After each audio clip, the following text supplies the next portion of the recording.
पूरी यूनिट का नाम है जेनेटिक्स एंड इवोल्यूशन, ठीक है। और इसमें जो हम चैप्टर 5 स्टार्ट कर रहे हैं, that is principles of inheritance and variation.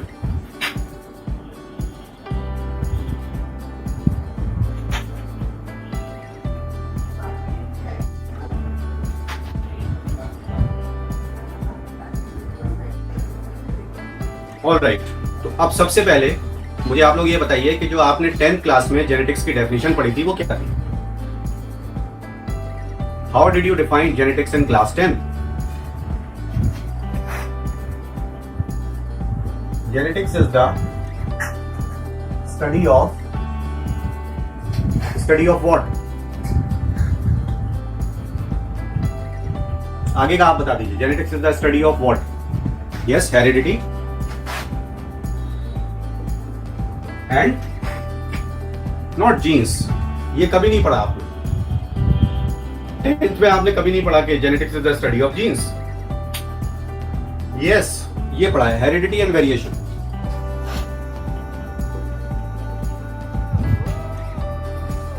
एक कमाल देखेंगे, नॉट इवोल्यूशन, ये पढ़ते हैं बच्चे। Genetics is the study of heredity and variation. वो कमाल अपने आप आपके सामने आएगा क्लास में, ठीक है। सबसे पहले मुझे ये बताइए, व्हाट इज हेरिडिटी?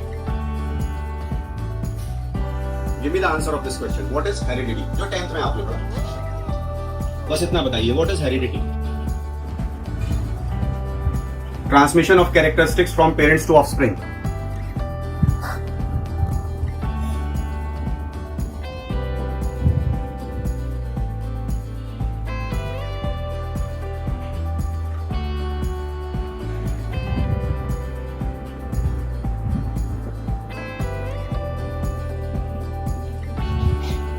अब बताइए, व्हाट इज वेरिएशन?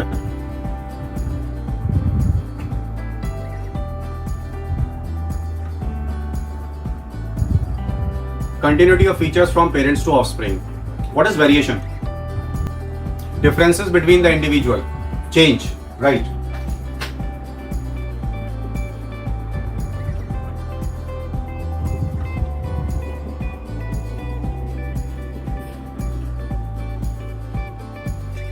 अब मैं आपकी आसानी के लिए थोड़ा सा मॉडिफाई कर रहा हूं।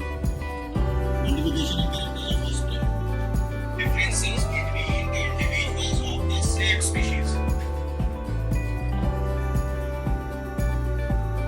शायद आप भी यही कहना चाह रहे होंगे, हम सब ह्यूमन हैं, आप और हम, तो हमारे बीच में ये कैसे पता चलता है कि ये बच्चा कौन है? अमान है ना, या ये यूसुफ है, या ये कनिका है, या जो भी बच्चे आप लोग हैं, तो ये कैसे पता चलता है? It is because of variations, differences, ठीक है। कमाल ये है कि पहली बार में जब पूछा जाता है तो आप गलत बताते हैं, और दूसरी बार में आप ही सही करके बताते हैं। ये कमाल है। देखिए कैसे होगा अभी। जेनेटिक्स दो चीजों की स्टडी है, हेरिडिटी और वेरिएशन, हाँ या ना? तो एक चीज अगर डिफरेंसेस हैं हम में, तो दूसरी चीज क्या होनी चाहिए? और क्या? तो फिर आप मुझे ये क्यों बता रहे हैं भाई? ये तो आपने कभी पढ़ा भी नहीं है कि पेरेंट्स से बच्चों में कैरेक्टर जाते हैं। ये पढ़ा है क्या आपने कि पेरेंट्स से बच्चों में कैरेक्टर्स जाते हैं? ये तो किसी ने नहीं पढ़ाया आपको। तो आप ही ने पहले गलत बताया, आप ही अब सही बता रहे हैं। ये कमाल है। Similarities between the individuals of the same species. फर्क समझ में आया? क्या है हेरिडिटी, क्या है वेरिएशन? और जो आपने बोला था transmission of character from parents to offspring, ऐसा तो होता ही नहीं है। चैप्टर 1 में मैंने आपसे कहा था कि इसको याद रखना, ये बात चैप्टर 5 में काम में आएगी। क्या बात थी वो बात ये थी कि गैमीट ट्रांसफर होता है। हेडिंग पढ़ी है कि नहीं आपने? गैमीट ट्रांसफर होता है। कैरेक्टर कहां ट्रांसफर होता है? गैमीट ट्रांसफर होता है। ठीक है, उस गैमीट में न्यूक्लियस होता है, उस न्यूक्लियस में डीएनए होता है, डीएनए ट्रांसफर होता है। ठीक, अब मुझे बताइए कि हम सब में, आप और हम सब में ये ज्यादा है कि ये ज्यादा है? हम सब में हेरिडिटी ज्यादा है या वेरिएशन ज्यादा है? हम सब में सिमिलैरिटीज ज्यादा है कि डिफरेंसेस ज्यादा है? कहते हैं जब किसी से लड़ाई होती है कि भाई डिफरेंसेस बढ़ रहे हैं। और क्या, हम सब में हेरिडिटी ज्यादा है। कितनी है मालूम है? हम सब कितने कॉमन हैं?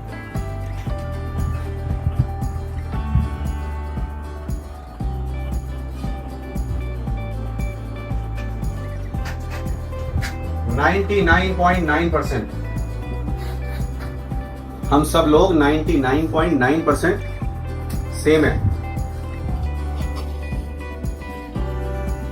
0.1% डिफरेंस है, सिर्फ 0.1%। इस 0.1% डिफरेंस की वजह से मेरा नाम दानिश, आपका नाम Akshara, Nandini, it is because of this 0.1%। अब अगर आपसे कोई पूछे कि मेंडल क्या करते थे, he is the father of genetics regarded as, तो आप बोलिए मेंडल सिमिलैरिटीज और डिफरेंसेस की स्टडी करते थे। कोई भी दो प्लांट्स एक स्पीशीज के लेकर के ये देखते थे कि इसमें सिमिलैरिटीज कितनी है और डिफरेंसेस कितनी है, तो हिंदू भी यही कहेंगे। अच्छा, अब बात और समझ लीजिए आगे की। आपने जो बात बोली transfer of character from parents to offspring, ये वर्ड मैंने तो क्लास में यूज ही नहीं किया, ये वर्ड आपने यूज किया। मैं लिख रहा हूं इसका सिंगुलर, कैरेक्टर।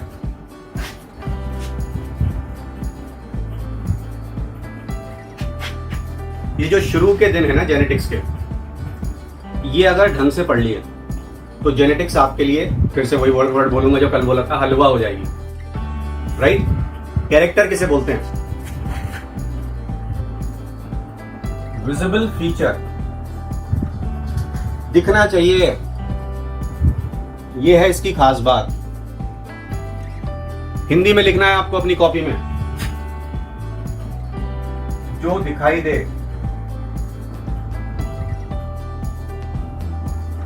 सब लोग अपनी कॉपी में हिंदी में लिखेंगे जो दिखाई दे, और इसी को बोलते हैं फिनोटाइप।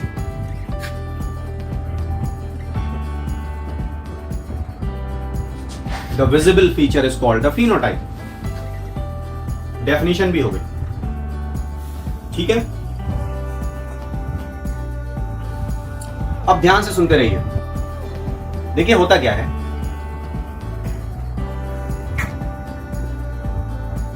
गैमीट के पास होता है डीएनए न्यूक्लियस में, ये जो मिलता है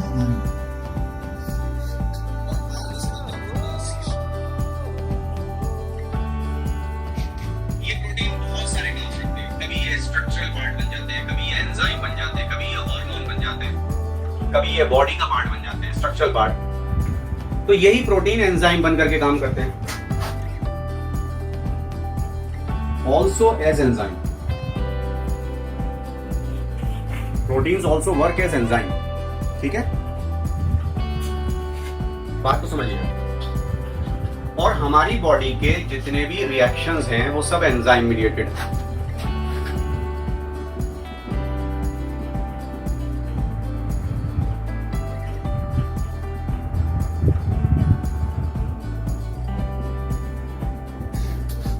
ठीक, हम सेल थ्योरी पढ़ करके आए 9th क्लास में। सेल थ्योरी में क्या लिखा है? The functions of an individual are the outcome of functions of its cells. ये सेल थ्योरी में लिखा है, मॉडर्न सेल थ्योरी में क्या लिखा है कि जो काम हम करते हैं वो हमारी सेल्स के फंक्शन की सम कंप्लीट का outcome. Sum total of functions. हमारी सेल्स के फंक्शन के सम टोटल का जो आउटकम है वो हमारा फंक्शन। तो सेल्स काम कर रही हैं और सेल्स में क्या काम हो रहा है? डीएनए से आरएनए बन रहा है, आरएनए से प्रोटीन बन रहे हैं, प्रोटीन जो एंजाइम बन के भी काम कर रहे हैं और वो रिएक्शंस को कैटेलाइज कर रहे हैं। तो बात ये समझनी है कि जो रिएक्शंस पेरेंट्स में हो रहे थे, जैसे रिएक्शंस पेरेंट में हो रहे थे, जैसा आउटकम पेरेंट्स में आ रहा था, वैसा ही आउटकम हम में आ रहा है। आया समझ में? तो कैरेक्टर ट्रांसफर नहीं होते, गैमेट ट्रांसफर होते हैं, उनमें डीएनए ट्रांसफर होता है। डीएनए की सेगमेंट होती है gene. Gene is a segment of DNA. Chapter 6 में समझ में आएगा कि जीन होती क्या है, सही से डेफिनेशन। अभी तो ये समझ लीजिए कि जीन से आरएनए बनता है, आरएनए से एंजाइम बनते हैं, प्रोटीन जो एंजाइम बन के काम करते हैं। और आप 11th में पढ़ करके आए चैप्टर बायोमोलिक्यूल में, एंजाइम टॉपिक में, almost all enzymes are protein. मतलब कुछ ही हैं जो प्रोटीन नहीं है, ऑलमोस्ट ऑल। तो बात समझ रहे हैं? बॉडी के सारे रिएक्शंस एंजाइम रिलेटेड हैं और एंजाइम बनते हैं by nature they are proteins. RNA से आरएनए बनता है डीएनए से। तो जैसा डीएनए पेरेंट्स में था, जैसे एंजाइम पेरेंट्स में थे, जैसे मेटाबॉलिक रिएक्शन पेरेंट्स में हो रहे थे, जैसे विजिबल फीचर पेरेंट्स में आ रहे थे, वही डीएनए हमारे पास आया, वैसे ही एंजाइम हम में बने, वैसे ही मेटाबॉलिक रिएक्शन हम में हुए और वैसे ही विजिबल फीचर हम में आए।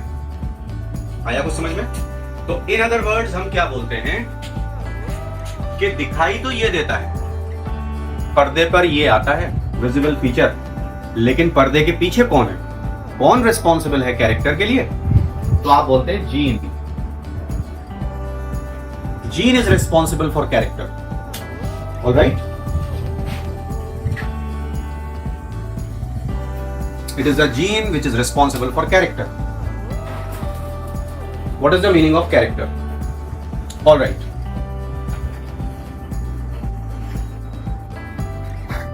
अब देखिए, एक चीज समझिए। सपोज हम एक स्टडी करने निकले, आप और हम मिलकर के एक स्टडी करने निकले। क्या स्टडी थी? What was the topic of study? Intelligence in humans. हम इसकी स्टडी करने निकले बच्चों कि चलो देखें मुरादाबाद में कौन कितना इंटेलिजेंट। इसकी स्टडी करने निकले तो क्या हमको ये पता चलेगा कि सब एक जैसे इंटेलिजेंस लेवल के हैं? हमने कोई क्राइटेरिया रखा, कुछ क्वेश्चंस पूछे, है ना? Who is the CM of UP? तो बता रहे हैं Modi ji. Who is the PM of India? तो वो बता रहे हैं कोई भी नाम, अपने चाचा ताऊ का नाम बता दिया, पता ही नहीं उन्हें। कुछ आईक्यू क्वेश्चंस पूछ लिए। तो क्या पूरे मुरादाबाद के लोग एक जैसे इंटेलिजेंट होंगे? ये बताइए मुझे। इसमें से कोई होगा एक्सीलेंट, कोई होगा अबव एवरेज, कोई होगा एवरेज, कोई होगा गुड, कोई होगा फेयर, कोई होगा पुअर, कोई होगा डफर। ये सुनो, है ना भाई? आपकी क्लास में 11th क्लास 12th क्लास में, आपके स्कूल में, जो भी आपका स्कूल है, क्या सारे एक्सीलेंट बच्चे हैं? हम स्कूल के लेवल की बात कर रहे हैं। हमने ये क्राइटेरिया ले लिया। आप बताइए क्या सारे एक जैसे हैं? नहीं, है ना? तो अब अगर आप कोई भी फील्ड लेंगे बेटा, सपोज आपने ले लिया कि भाई गेम वगैरह खेलने में, तो उसमें भी सब एक्सीलेंट नहीं होंगे। ये कैटेगरीज होंगी। मोबाइल चलाने में भी ये कैटेगरीज होंगी, बाइक चलाने में भी ये कैटेगरीज होंगी। मेरे एक दोस्त हैं, उन्होंने आज तक बाइक चलानी नहीं सीखी, साइकिल चलानी नहीं सीखी। आप बताइए क्या बोलेंगे? है ना? तो हर एक जो भी क्राइटेरिया आप लेंगे उसमें आपको यही सब चीजें मिलेंगी। यहां पर ये समझ लीजिए कि कैरेक्टर के अंदर जो वेरिएंट्स होते हैं, variants of a character, variants का मतलब फॉर्म्स, टाइप्स, उनको कहते हैं ट्रेट्स।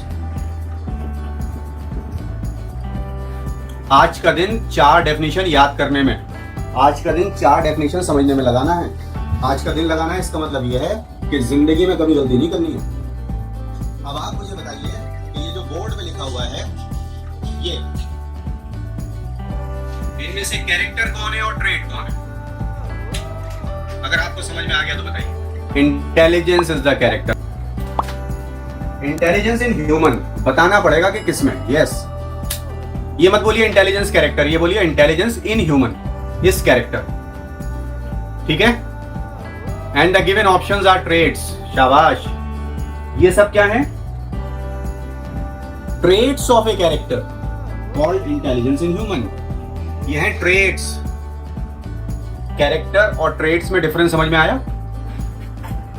कैरेक्टर सिंगुलर है, ट्रेट्स प्लूरल है। एक कैरेक्टर में एक से ज्यादा ट्रेट्स होते हैं। ये जितने भी ऑप्शन है ये सब ट्रेट्स हैं। और देखिए,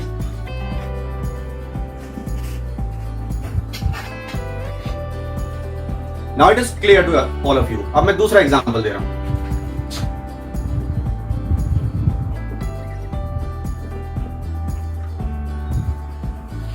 आई colour in humans, black eyes, brown eyes, grey eyes, green eyes, blue eyes, hypnotise, sorry I got carried away, red eyes, गुस्से में आंखें लाल हो जाती है। आया ना? कौन सा कैरेक्टर है, कौन सा ट्रेट है, बता दीजिए। क्या सारे ह्यूमन की ब्लैक आईज होती है? क्या सारे ह्यूमन की ब्राउन आईज होती हैं?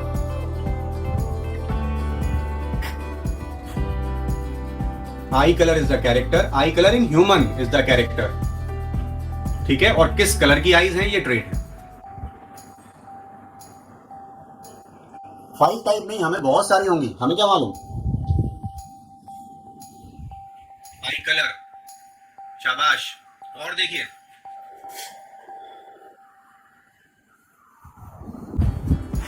हमेशा यही बोलना है, variants of a character. Variants of a character, एक कैरेक्टर के वेरिएंट। कैरेक्टर सिंगुलर है, ट्रेट्स प्लूरल होता है। ठीक है। और देखिए, हेयर कलर इन ह्यूमन, क्या हुआ? Character, black hair, brown hair, grey hair, white hair, red hair, ये सब क्या हो गए? ट्रेट्स। ह्यूमन हाइट, क्या हुआ human height? What is human height? Character, tall, medium, dark, short, ये सब क्या हुए? टॉल, मीडियम, शॉर्ट, क्या हुए ये? जी।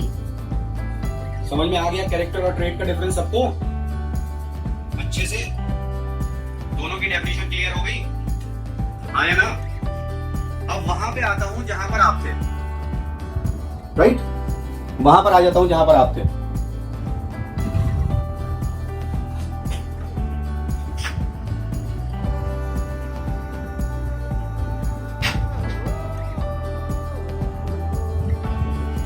अगर मैं खाली इतना लिखता हूं तो ये अधूरी बात है। बताना पड़ेगा किस प्लांट की बात हो रही है। Stem height in pea plant और plant height in pea plant.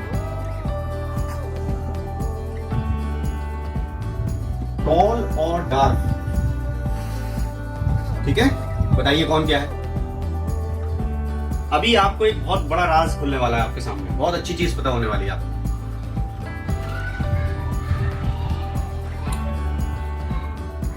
आप देखिए समझ के पढ़ने का कितना फर्क पड़ने वाला है।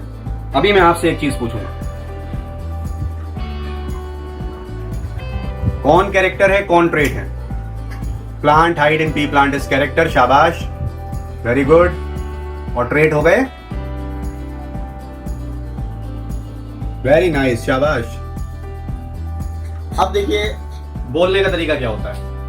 अक्सर बोलते हैं, बहुत सारे लोग बोलते हैं, आपकी बुक भी बोल रही है एनसीईआर की, तो बुक को जरा समझ के पढ़ना। ठीक है। क्या कभी कैरेक्टर डोमिनेंट और रेसेसिव हो सकता है? अगर हमने कहा कि टॉल और डार्क का क्रॉस करा तो हमें टॉल मिला,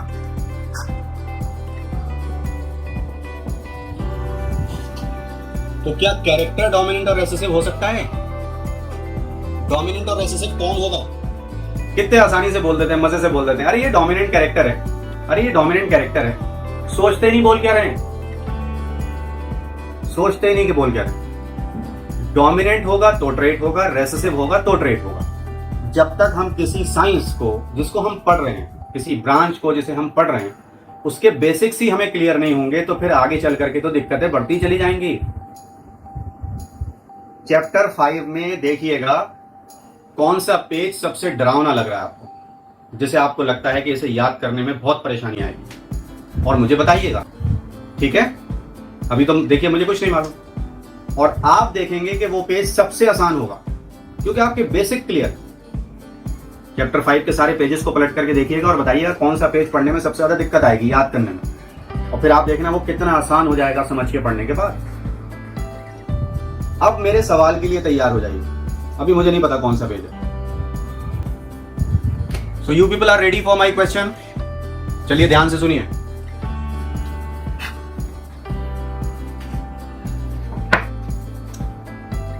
character is the visible feature, it is determined by gene.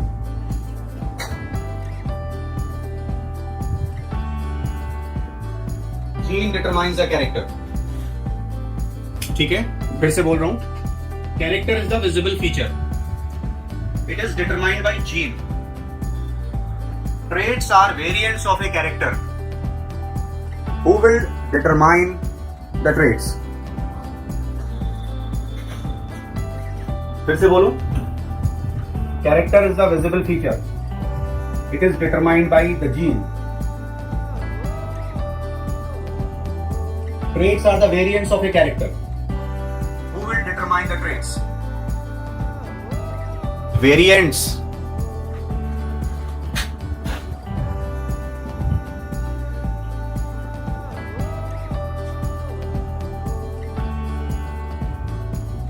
इतनी आसान सी बात नहीं बता पा रहे थे आप।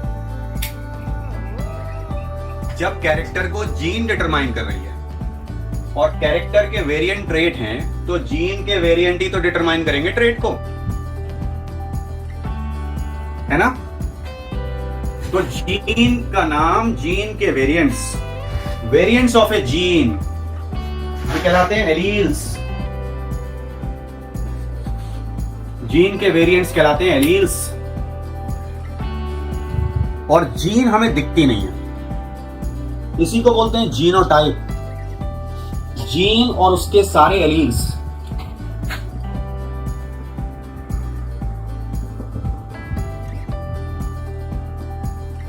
ये कहलाते हैं जीनोटाइप। आया समझ में? जो दिखाई नहीं देता पर्दे के पीछे।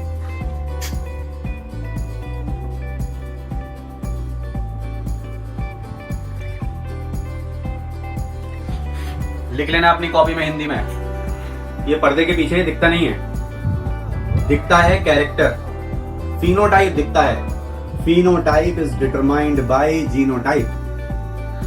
क्या निकला कंक्लूजन आज के डिस्कशन का अभी तक के? Genotype determines the phenotype.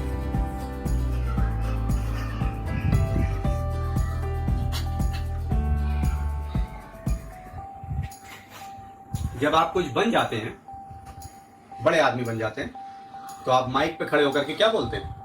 आप अपने पेरेंट्स को, सबसे पहले आप ऊपर वाले को थैंक्स बोलते हैं, फिर आप अपने पेरेंट्स को थैंक्स बोलते हैं, फिर आप अपने टीचर्स को थैंक्स बोलते हैं। ये सब आपकी कामयाबी के पीछे थे। फिनोटाइप के पीछे कौन है? जीनोटाइप। ये दिखाई नहीं देता, you can not see the gene. आपको डीएनए भी नहीं दिखेगा, जीन कहां से दिख जाएगी? और डीएनए ऐसा होता है, जीन ऐसी होती है। ये है डीएनए, ये हमने बोला ये डीएनए का इतना सा जो टुकड़ा है ये जीन है। तो ऐसी बार बार थोड़ी बनाएंगे, इसलिए जीनोटाइप बनानी पड़ती है। और जीनोटाइप बनाने का तरीका हमें मेंडल ने सिखाया है। हम जीनोटाइप बनाने का तरीका मेंडल से सीखेंगे, तभी हमें जीनोटाइप बनानी आएगी। जीनोटाइप बनाने के लिए हम इंग्लिश लेटर्स को यूज करते हैं, ठीक है? उनके साथ नंबर्स को यूज करते हैं, ये मेंडल ने सिखाया। फॉर एग्जाम्पल, मैं फिर से वहीं आ जाता हूं जहां से मैंने बात शुरू करी थी।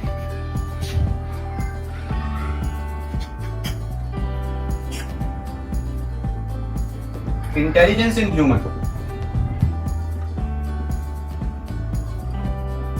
सपोज मैंने बोला कि ये जीन आई से डिटरमाइन होता है, आई gene is responsible for intelligence.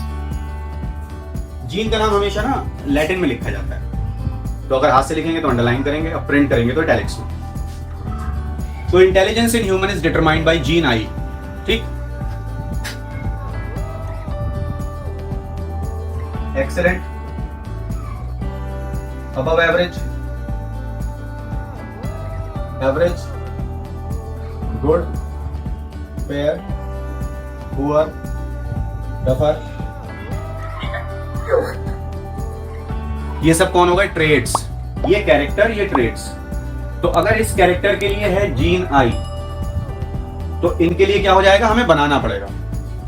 हमने कह दिया I1, I2, I3, I4, I5, I6, I7, ये हो गए एलील्स। ये सब कौन हो गए? ये हो गए alleles of the gene eye. अब आज जरा सा ये सोच करके बताइए, take your time to give the answer.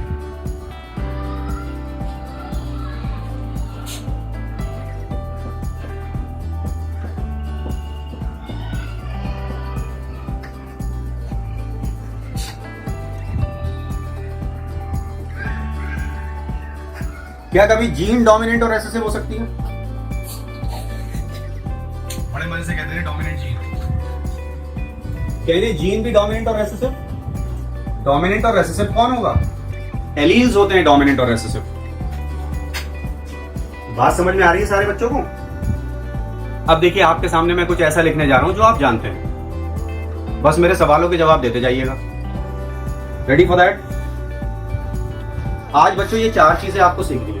Character क्या होता है, ट्रेड किसे कहते हैं, जीन क्या होती है, एलील किसे कहते हैं। जीन बेसिकली अब ये जितने भी हैं I1, I2, I3, ये सब ऐसे थोड़ी दिखेंगे I1, I2। डीएनए के अंदर I1, I2 लिखा होगा क्या? नहीं, डीएनए के अंदर तो ये सब ऐसे होंगे। बस जो डिफरेंस होगा वो इनके अंदर जो नाइट्रोजनस बेसिस हैं उनका डिफरेंस होगा। आप जानते हैं एडिनिन, ग्वानिन, साइटोसिन, थाइमिन, उनका डिफरेंस होगा। तो ये सब बन गए वेरिएंट्स, ठीक है, लेकिन ज्यादा चीजें इनमें कॉमन है। खैर,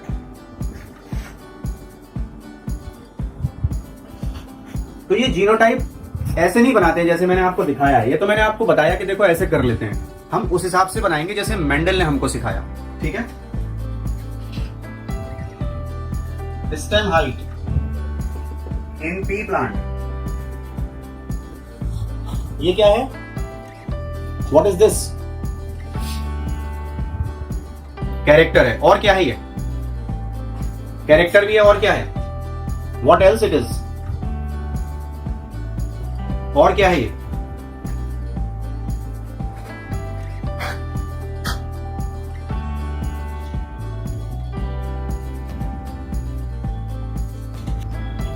ये कैरेक्टर है, ये टॉल और डार्क ट्रेट है, आपने मुझे बताया था।